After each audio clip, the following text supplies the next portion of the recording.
నమస్తే, welcome to 6 TV. నేను రచన. మరి రెండు తెలుగు రాష్ట్రాల యొక్క వార్తాపత్రిక యొక్క అంశాల గురించి అయితే చూద్దాము. ముందుగా ఈనాడు చూద్దాము. ఈనాడులో చూసుకుంటే మాత్రం మోస్ట్ వాంటెడ్ మావోయిస్ట్ హిడ్మా అయితే ఎన్కౌంటర్. సో మనందరికీ తెలిసిందే నిన్న జరిగిన, మరి ఆయనతో పాటు ఆయన భార్య కూడా, అతనితో పాటు భార్య కూడా, అలాగే నలుగురు కూడా ఈ యొక్క మారేడుపల్లి అడవుల్లో అయితే తుపాకుల మూత పైన కూడా ఎన్కౌంటర్ అయినట్టు మనకు స్పష్టంగా అయితే తెలిసింది. మరి పోలీసులు క్యూబింగ్ నిర్వహిస్తుండగా తారసపడ్డ హిడ్మా బృందం, వారి కోసం ముమ్మరంగా గాలిస్తున్న భద్రతా బలగాలు. ఇక మృతులందరూ ఛత్తీస్గఢ్ వాసులే. అక్కడ నిర్బంధం పెరగడంతో ఏపీ వైపు రాక వారి కదలికపై నిఘా పెట్టిన ఏపీ పోలీసులు. మరి హిడ్మా ఎన్కౌంటర్ అయిన విషయం మనందరికీ తెలిసిందే. మరి నెక్స్ట్ ఇందులో చూసుకుంటే మాత్రం ఆ దళ సభ్యుడి నుంచి దండకార్య దళపతిగా పీపుల్స్ లిబరేషన్ గెరిల్లా ఆర్మీ కార్యకలాపాలకు ఆయు పట్టుగా హిడ్మా. ఇక మనము మావోయిస్టు చరిత్రలో అతిపెద్ద చింతలతో పాటు అనేక దాడులకు నేతృత్వం. మరి నిన్న హిడ్మా గురించి అయితే చాలా చూసాం కూడా. మరి ఎన్కౌంటర్ గురించి అయితే నిన్న మొత్తం అదే జరిగింది. మరి ఉలిక్కిపడ్డ విజయవాడ, ఏలూరు, కాకినాడలో అలజడి. మరి పక్కా సమాచారంతో వివిధ చోట్ల ఏపీ పోలీసులు అయితే భారీ ఆపరేషన్. అదుపులో 50 మంది మావోయిస్టులు. మరి పట్టుబడిన వారిలో అగ్రనేత, మిగిలిన వారంతా దేవ్జీ రక్షణ బృందం, హిడ్మా బెటాలియన్ లో పనిచేసేవారే. ఇక ఆపరేషన్ ఖగార్తో దండకారణ్యం కాకవికలం. తలదాచుకునేందుకే మైదాన ప్రాంతంలోకి రాక. సో మనం చూసుకున్నాం, ఇది కూడా హిడ్మా గురించే ప్రత్యేకంగా కూడా మనకు కనిపిస్తుంది. నెక్స్ట్, ఇంటర్ పబ్లిక్ పరీక్షలు 32 పేజీల బుక్లెట్. మరి మనందరికీ తెలిసిందే, ఇంటర్ పరీక్షల్లో అయితే ఖచ్చితంగా 32 పేజీల బుక్లెట్ అయితే మనకు ఖచ్చితంగా ఉంటుంది. ప్రథమ సంవత్సరంలో ప్రశ్న పత్రాల మోడల్స్ మార్పులో పేజీల పెంపు. ఇక వృక్ష జంతు శాస్త్రాలకు వేరువేరుగా 24 పేజీల సమాధాన పత్రాలు. సైన్స్ సబ్జెక్ట్ లో 29 మార్కులకే ఉత్తీర్ణత. సో మరి 29 మార్కులకే మాత్రం సైన్స్ సబ్జెక్ట్స్ కి అయితే ఇవ్వడం జరిగింది మరి ఇంటర్ పరీక్షల్లో మాత్రం. నెక్స్ట్, శబరిమలకు పోటెత్తిన భక్తులు. మరి తొలి రోజు 2 రోజుల్లో చూసుకుంటే మాత్రం 2 లక్షల మంది అయితే మరి శబరిమలకు హాజరైనట్టు మనకు తెలుస్తుంది. క్యూ లైన్ లో కూడా ప్రస్తుతం క్యూ లైన్ లో మాత్రం మహిళ మృతి చెందినట్లు మనకు తెలుస్తుంది. ఇక్కడ మండల మకర విలక్కు పూజ నేపథ్యంలో కేరళలోని శబరిమల అయ్యప్ప క్షేత్రానికి భక్తులైతే 2 లక్షల మంది 2 రోజుల్లోనే అక్కడికి దర్శనం కోసం అయితే వెళ్తున్నట్టు అయితే మనకు స్పష్టంగా కనిపిస్తుంది. మరి తొలి 2 రోజుల్లోనే దాదాపు 2 లక్షల మందికి పైగా భక్తులు శబరిమలకు ఇచ్చేశారు. మరి దీంతో ఆలయ ప్రాంగణం అయితే చాలా కిక్కిరిసిపోయింది. పంబ నుంచి సన్నిధానం మార్గంలోనూ విపరీత రద్దీ నెలకొంది.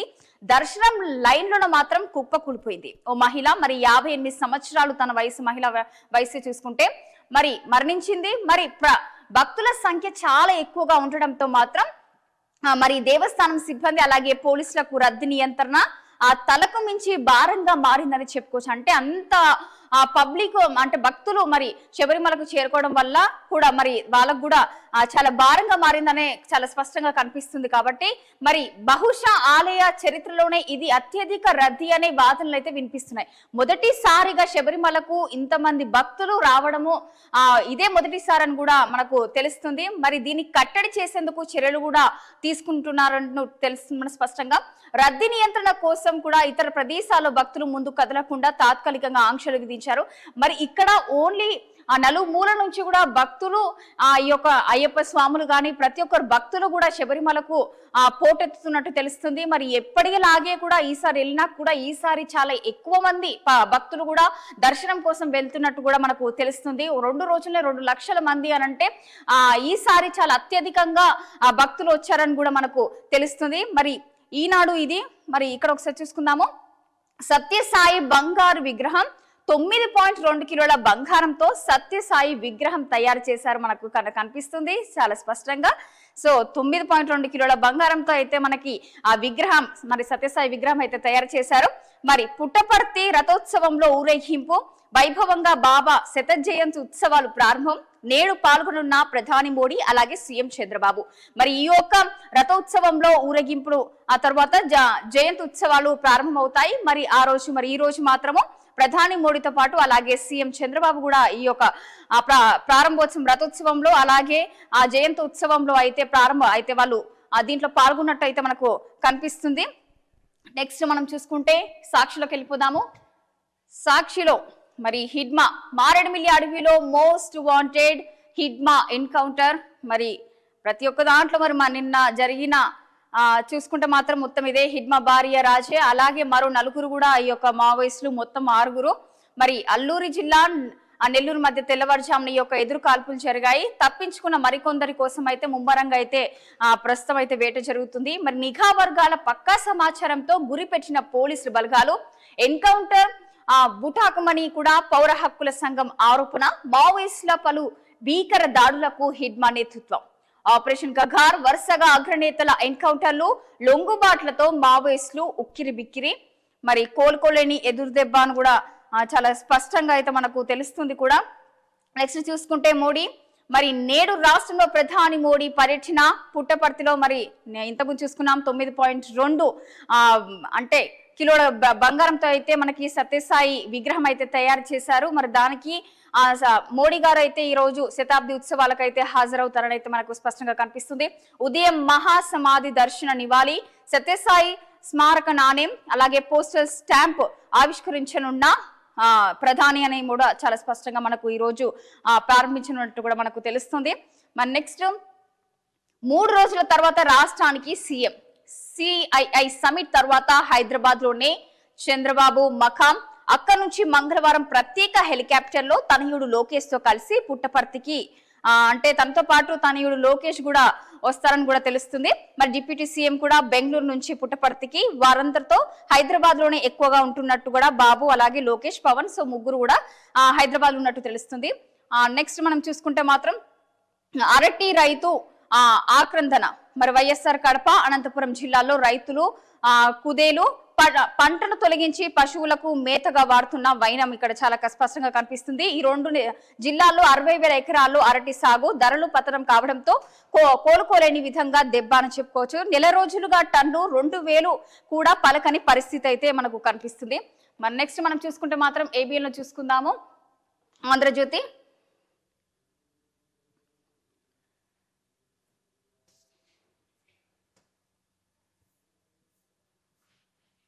మరి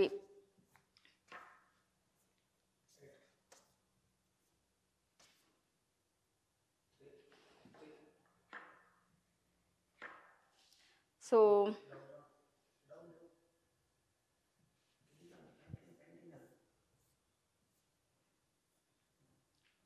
ఓకే, సో హిడ్మా ఎన్కౌంటర్ మరి అన్నిటిలో కూడా హిడ్మా గురించి అయితే చాలా ప్రత్యేకంగా ఉంది ఎన్కౌంటర్ విషయం. మరి దానిపైన అయితే వేట కూడా జరుగుతుంది. మరి ప్రస్తుతము రేపు సిబిఐ కోర్టుకు జగన్ అక్రమాస్తుల కేసులో కోర్టు మెట్టు లెక్కనున్న వైసీపీ చీఫ్ సుదీర్ఘ విరామం తర్వాత న్యాయస్థానంలో హాజరు కాబోతున్నారు. మరి 2020 తర్వాత తొలిసారి కోర్టుకు హాజరవుతున్నట్టు చాలా స్పష్టంగా కనిపిస్తుంది. మరి నెక్స్ట్ అన్నదాతకు డబుల్ ధమాకా. నేడు చూసుకుంటే మాత్రం ఒక్క లబ్ధిదారులకు 7,000 రూపాయలు జమ. కేంద్రం నుంచి 2,000, ఏపీ సర్కార్ అయితే 5,000. రాష్ట్ర వ్యాప్తంగా 47 లక్షల ఖాతాలకు 3,135 కోట్ల జమ.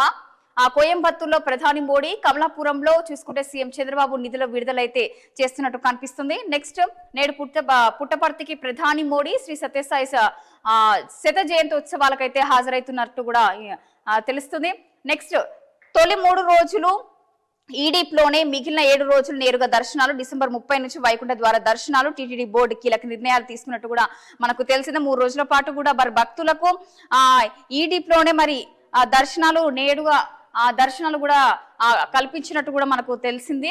మరి నెక్స్ట్ చూసుకుంటే మాత్రం ఇక్కడ ఏలూరు, కొప్పవరం, అమలాపురం, కోనసీమలో మరో 18 మంది అదుపులోకి. బెజవాడ, న్యూ ఆటోనగర్ లో తలదాచుకున్న నక్సల్స్, ఆయుధాలు మందుగడతో ఓ భవనంలో మకాం. చుట్టుముట్టిన గ్రే హౌస్. అలాగే చూసుకుంటే మాత్రం 8 గంటల పాటు సైలెంట్ ఆపరేషన్. 28 మంది అరెస్ట్. వీరిలో 21 మంది మహిళలు.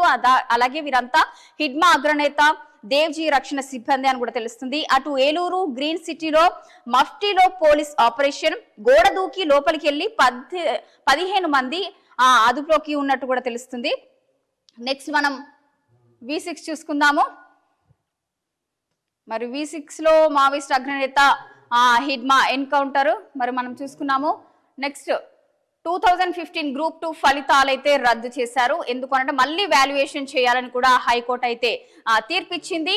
DGPSC అధికార ప్రతినిధి పరిధి దాటి వ్యవహరించింది. మరి హైకోర్టు సాంకేతిక కమిటీ సిఫార్సులు అమలు చేయాల్సిందే, 8 వారాల్లో ప్రక్రియ పూర్తి చేయాలని కూడా హైకోర్టు అయితే తీర్పునిచ్చింది.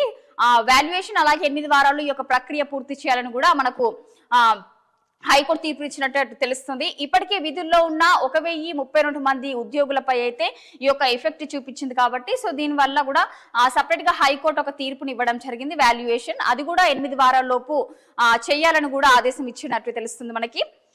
నెక్స్ట్ చూసుకుంటే ఇటు మరి వాట్సాప్ లో మీ సేవ, మరి బర్త్ సర్టిఫికేట్ నుంచి బిల్లుల దాకా మొత్తము అందులోనే అని కూడా తెలుస్తుంది. 580 సేవలను అందించనున్న రాష్ట్ర ప్రభుత్వం ప్రారంభించిన మంత్రి శ్రీధర్ బాబు గారు మరి 8096958096 నెంబర్ కు వాట్సాప్ చేస్తే 38 శాఖల సర్వీసులు పొందవచ్చని శ్రీధర్ బాబు అయితే చెప్పడం జరిగింది. త్వరలోనే తెలుగు, ఉర్దూలోను సేవలు అలాగే డిజిటల్ పాలనను ప్రజలకు చేరువ చేసినాం. ఏటా 10 లక్షల మంది యువతకు AI పై శిక్షణ ఇస్తామని కూడా వెల్లడించడం జరిగింది. మరి నెక్స్ట్ ఐబొమ్మ మరి అరెస్ట్ అయిన విషయం మనందరికీ తెలిసిందే. మరి క్రిప్టో రూపంలో మనీ లాండరింగ్ జరిగినట్లు అనుమానం. విదేశాల నుంచి ఐబొమ్మ ఆపరేషన్ కేసు వివరాలను ఆరా తీస్తున్న ఈడీ అధికారులు. ఇక త్వరలో కూడా సైబర్ క్రైమ్ పోలీసులకు కూడా లెటర్ యూజర్లు బెట్టింగ్ యాప్స్ కు మళ్లించిండు. మొత్తం 17 వెబ్సైట్లు క్రియేట్ చేసిన ఈ యొక్క రవి సినిమా పైరసీ బెట్టింగ్ యాప్ల ప్రమోషన్ల కోసం 2 డొమైన్లు, ఇక అమీర్పేట్లో ఒకటి, అమెరికాలో మరొకటి రిజిస్టర్. ఇక రిమాండ్ రిపోర్ట్ లో కీలక విషయాలు వెల్లడి. సో మరి అమీర్పేట్లో ఒకటి అలాగే అమెరికాలో మరొకటి రిజిస్టర్ అయినట్టు కూడా చాలా స్పష్టంగా అయితే ఈ యొక్క విచారణలో అన్నట్టు వెల్లడిచ్చినట్టు కూడా చాలా స్పష్టంగా తెలుస్తుంది మనకి. నెక్స్ట్ దడ పుట్టిస్తున్న ఇక చలి అయితే స్టార్ట్ అయిపోయింది. 6.8 డిగ్రీల కనిష్టానికి రాత్రి ఉష్ణోగ్రతలు. మరి ఆసిఫాబాద్ జిల్లా సిర్పూర్లో అయితే చాలా ఎక్కువనట్టు కూడా తెలుస్తుంది. 14 జిల్లాలో 10 డిగ్రీల లోపే రికార్డు. 22న బంగాళాఖాతంలో అల్పపీడనం ఏర్పడే ఛాన్స్ ఉన్నట్టు కూడా మనకు తెలుస్తుంది ఇక్కడ. మరి నెక్స్ట్ డిసెంబర్ 30 నుంచి 10 రోజుల పాటు మరి తిరుమల వైకుంఠ ద్వార దర్శనాలు అయితే మనకు కల్పిస్తున్నారు. ఈసారి ఆన్లైన్ లోనే దర్శనం టోకెన్లు. గత ఏడాది తొక్కిసలాట నేపథ్యం చూసుకుంటే ఇప్పుడు ఆఫ్లైన్ టోకెన్లు రద్దు చేశారు. ఓన్లీ ఆన్లైన్ కేటాయించినట్టు తెలుస్తుంది. 182 గంటలు దర్శన సమయంలో 164 గంటల పాటు కూడా సామాన్య భక్తులకు కేటాయింపులు చేసినట్టు తెలుస్తుంది. మరి అందులో 144 గంటల పాటు సామాన్య ప్రజలకు మాత్రమే దర్శనాల అవకాశాలు అయితే ఇచ్చారు. మరి టీటీడీ పాలక మండలి కీలక నిర్ణయాలు అయితే తీసుకోవడం జరిగింది. నెక్స్ట్ మరి దిశలో చూసుకుందాము.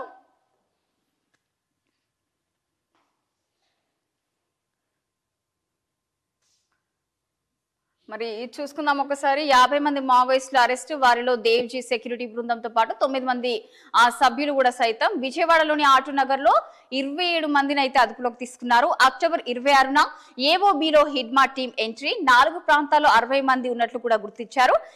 AP intelligence ADG Mahesh చంద్రడట.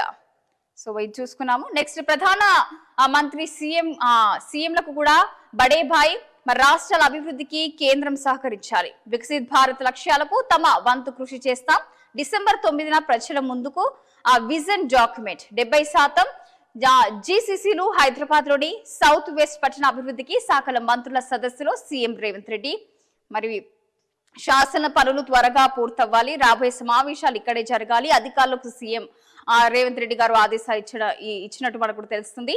Digital విశ్వవిద్యాలయంలో అంబేద్కర్ వర్సిటీ అందుకు ఇక మనకు చూసుకుంటే మాత్రం సిఓఎల్ అధ్యక్షుడు పీటర్ స్క్వాడ్ అలాగే సీఎం రేవంత్ సమక్షంలో అయితే సంతకాలు జరిగినట్టు తెలుస్తుంది. మరి నిన్న ప్రెస్ మీట్ లో మాట్లాడుకుంటే కల్వకుంట్ల కవిత జాగృతి అధ్యక్షురాలు ప్రెస్ మీట్ పెట్టి డంక బజాయించి ప్రకటిస్తా.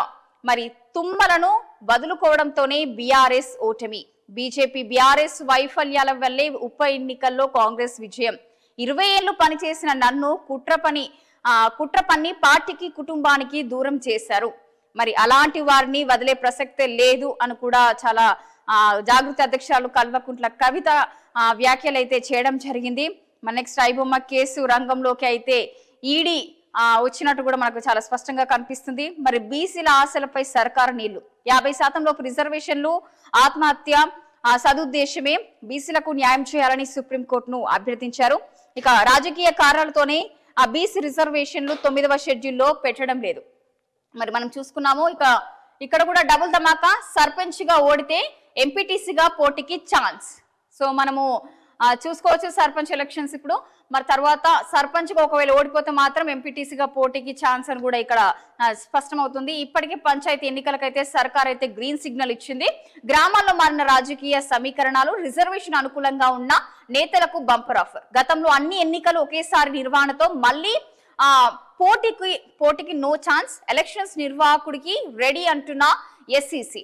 సో మనము చూసుకోవచ్చు మరి గ్రీన్ సిగ్నల్ అయితే పంచాయతీ ఎన్నికలకైతే వచ్చేసింది. ఒకవేళ పంచాయతీగా ఓడిపోతే మాత్రం ఎంపీటీసీగా పోటీకి ఛాన్స్ అని కూడా డబల్ ధమాకా అయితే ఇచ్చినట్టు కూడా మనకు తెలుస్తుంది.